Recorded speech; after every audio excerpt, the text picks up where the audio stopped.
যে আমার যেভাবে প্রত্যেক সম্পত্তি 8 শতাংশ, আমরা এই 8 শতাংশের ভিতরে সুস্থভাবে যাতে বসবাস করতে পারি, যাতে আমাদের কোনো হামলা না আসে, আমাদের যাতে কোনো হুমকি দামকি না আসে। চাঁদপুরের মতলব উত্তর উপজেলার শাহবাজকান্দি গ্রামে এক অসহায় পরিবারকে টয়লেট নির্মাণে বাধা প্রদান করেছে প্রভাবশালী প্রতিবেশী। কিছু বললেই মারধর করার হুমকি দিচ্ছে তারা। পঞ্চায়েতদের সিদ্ধান্তকেও অমান্য করে অসহায় পরিবারকে হুমকি দিচ্ছেন তারা।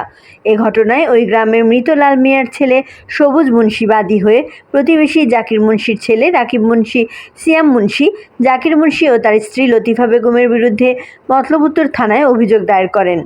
অভিযোগে বাদী উল্লেখ করেন, বিবাদীরা একই বাড়ির ও আলাদা হিস্সার লোক হয়, কিন্তু গত 5 বছর যাবৎ সবুজ মুন্সির জায়গা জোরপূর্বক দখল করতে চায় বিবাদীরা।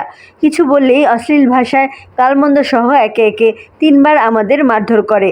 উক্ত বিষয় নিয়ে স্থানীয়ভাবে বহুবার সালিশ বৈঠক হলেও বর্ণিত বিবাদীরা স্থানীয় সালিশদের কথার কোনো তোয়াক্কা না করে জায়গা দখল করার চেষ্টা করছে। কিছুদিন আগে বাদীর ভাই সেলিম মুন্সির নামে ইউনিয়ন পরিষদের মাধ্যমে একটি টয়লেট আসে। উক্ত টয়লেট তাদের জায়গায় গত 28 আগস্ট স্থাপন করতে লোক আসলে বিবাদী রাকিব তাদের নিজের জায়গা দাবি করে অশ্লীল ভাষায় গালমন্দ করে এবং বাধা প্রদান করে। বাদী সবুজ মুন্সি বলেন, আমার জায়গায় আমি টয়লেট করব, কিন্তু তারা বাধা ও হুমকি ধামকি দিচ্ছে। লাঠি সোঁটা দাও ছেনি নিয়ে আমাদেরকে মারধর করতে আসে, আমাদেরকে খুন করে লাশ গুম করে ফেলবে বলেও প্রকাশ্যে হুমকি দিয়েছে। আমরা নিরাপত্তাহীনতায় ভুগছি। আমি আমার জায়গায় শান্তিপূর্ণভাবে বসবাস করতে চাই, এজন্য প্রশাসনের কাছে সুষ্ঠু বিচার কামনা করছি। বিবাদী রাকিব মুন্সি বলেন, CSOR অনুযায়ী এই জায়গার আমরা মালিক। এই জায়গায় কোনো স্থাপনা করলে পরে আর সরানো যাবে না বলে তাই এই জায়গায় স্থাপনা করতে বাধা দিয়েছি।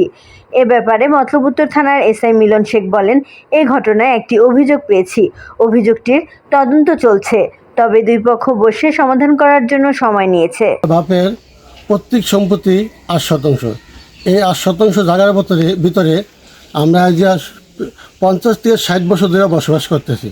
হঠাৎ করে আমার ফুফাতো এক পোলা, আমার রাকিব, তার নাম হলো রাকিব, সে হঠাৎ করে আমার জায়গার ভিতরে আমাদের কোনো কাম করতে দিচ্ছে না। আমরা সরকার থেকে আমাদের টয়লেট না থাকার কারণে সরকার থেকে একটা টয়লেট আইছে। এই টয়লেটটা যেদিন আনছি সেদিনই সে আমার মারতে আইছে যে এই টয়লেট তো এনে কোনো জায়গা নাই, এনে কোনো টয়লেট বইতে পারবি না। যদি আমাদের জায়গা না থাকে, আমি আজ 50-60 বছর দিয়ে বসবাস করতেছি।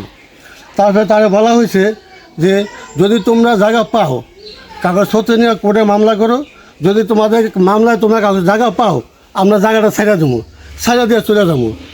কিন্তু এই কথাটা তারা মানতেছে না, তারা গায়ে জোরে জায়গা দখল নিব, গায়ে জোরে জায়গা দখল নিব, কিন্তু তারা কোনো কথাই শুনতেছে না। আমরা লাস্ট মুহূর্তে থানায় আশ্রয় নিয়েছি, থানায় আশ্রয় অনেক কিছু বলে না আমাদের, ঠিক আছে।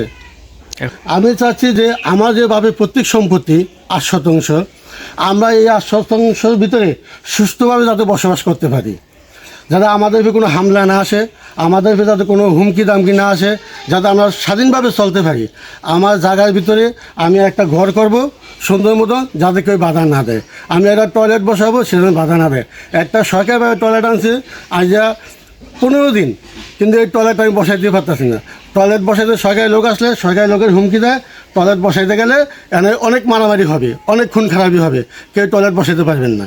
তাই সরকারি লোক বাধ্য হয়ে চলে গেছে।